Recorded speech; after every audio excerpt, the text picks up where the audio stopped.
Breaking news, this just in from one of the nation's top public universities. The University of Florida will be making significant changes to all aspects of management, with the president and at least 18 of the university's vice presidents being removed.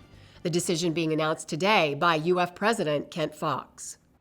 As of today, April 1st, the university's new artificial intelligence supercomputer, Hypergator AI, will take control of all decisions affecting all operations of the university. It's 30,000 employees and 55,000 students. This allows UF to eliminate its administration. Last year, UF launched a $100 million public-private partnership in AI.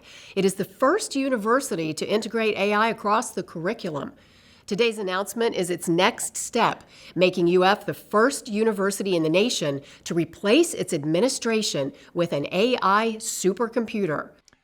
By using AI algorithms rather than human judgment, we'll increase the speed and eliminate the need for Tigert Hall.